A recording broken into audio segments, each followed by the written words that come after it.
Alright my friends, and still with me Yogi Subianto, dan kali ini gue akan mencoba untuk membahas tentang kematian Husain cucu Nabi Muhammad Sallallahu Alaihi Wasallam. So, seperti apa kisahnya? Dan jangan lupa untuk subscribe, like, comment, and share to all your friends, and check this out this video guys. Salah satu tragedi pembantaian yang pernah terjadi dalam sejarah umat Islam yakni mengenai peristiwa di Karbala. Dan peristiwa itu melibatkan cucu Rasulullah Shallallahu Alaihi Wasallam, yaitu Husain bin Ali, yang tewas secara tidak wajar karena ia dibunuh.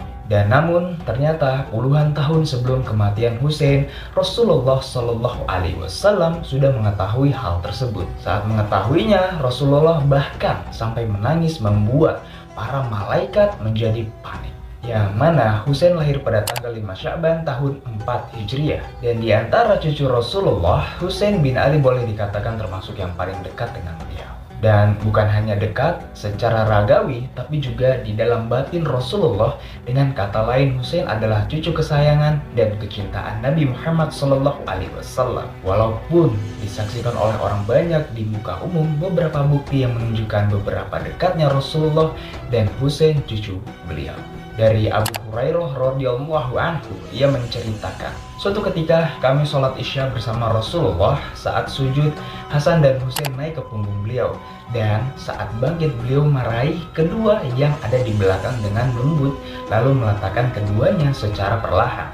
Saat kembali sujud, keduanya kembali naik ke punggung. Saat selesai sholat, beliau bahkan meletakkan keduanya di pangkuan beliau. Hadis riwayat Al-Hakim. Bagi Rasulullah, Husain adalah bak permata yang tak ternilai, sebab Husain lahir dan tumbuh di sisinya. Tidak hanya mengisi hari-hari Rasulullah saja, tapi juga menghadirkan kebahagiaan yang begitu mendalam. Ibunya juga merupakan putri yang teramat disayangi Rasulullah. Begitupun juga dengan ayahnya yang merupakan sosok keluarga dan sahabat sejati. Selain itu, Husain juga memiliki karakter fisik dan sifat yang mirip dengan Rasulullah Shallallahu Alaihi Wasallam. Dan Rasulullah pernah bersabda, Husain termasuk bagian dariku dan aku termasuk bagian darinya. Allah akan mencintai siapa saja yang mencintai Husain. Husain adalah satu umat di antara umat-umat yang lain dalam kebaikannya. Hadis riwayat Tirmizi. Tapi sayangnya, kebersamaan Rasulullah dengan cucu kesayangannya itu tidak berlangsung lama, yang mana Husain adalah seorang pemimpin yang tangguh, pemberani, dan rela berkorban. Husain juga merupakan sosok yang soleh dengan akhlak yang diwarisi oleh kakeknya, serta ilmu yang didapatkan oleh ayahnya.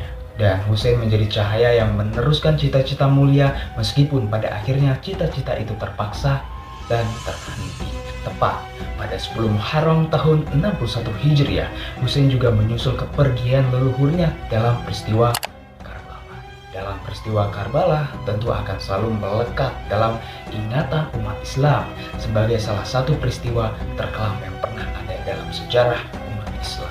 Pada peristiwa tersebut, Husain bin Ali harus menerima kenyataan pada takdirnya sebagai syahid bersama pengikutnya dari golongan Ahlul Bait.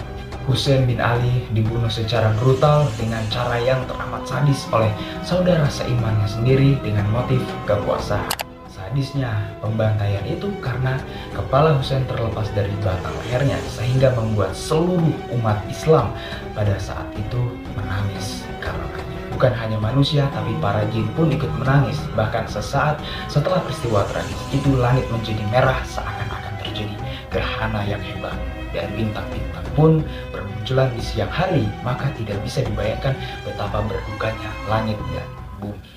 So guys, dari beberapa kisah yang udah gue sampaikan, termasuk kisah Husain bin Ali cucu Nabi Muhammad Sallallahu Alaihi Wasallam, ini adalah kisah yang menurut gue sangat amat pedih ketika kita mengetahuinya, membacanya, melihatnya gitu ya, dari beberapa sejarah yang ada. Dan ini adalah bentuk pengorbanan Husain cucu Nabi Muhammad untuk membela agama Allah dan berjalan di jalan yang benar.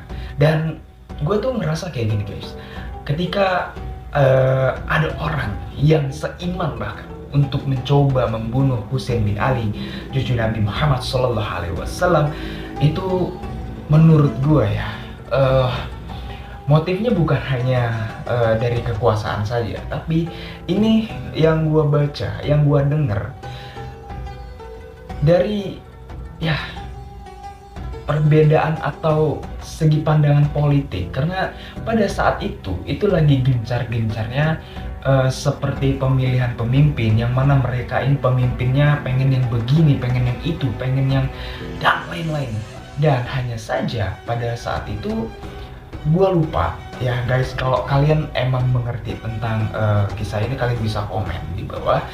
Dan ada rasa ketidaksukaan terhadap cucu Nabi Muhammad SAW, dan pada akhirnya Husain bin Ali akhirnya terbunuh dan meninggal secara mengenaskan.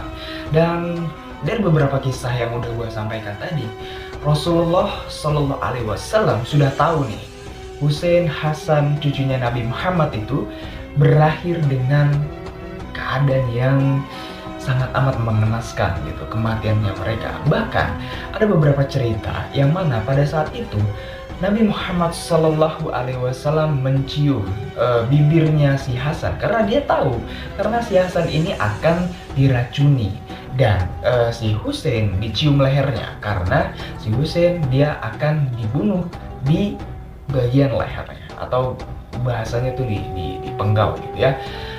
Oh wow guys, ini baru cerita Husain.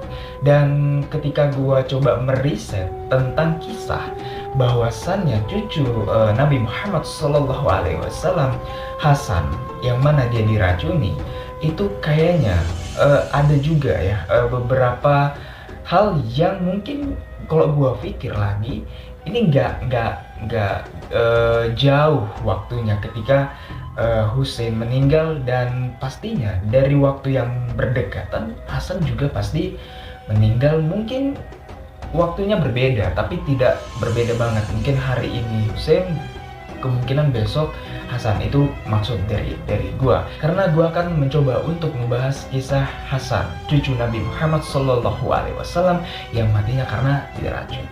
So guys, dari beberapa kisah ini yang udah gue sampaikan, mungkin ini bisa menjadi pembelajaran, knowledge yang mungkin kita gak tahu dan pada akhirnya menjadi tahu. Dan kita bisa belajar banyak hal dari beberapa sejarah Islam yang kita baca, yang kita lihat, yang kita ketahui. Dan so guys, semoga kalian bisa terhibur, kalian bisa membuka jalan pikiran kalian bagi teman-teman yang belum tahu.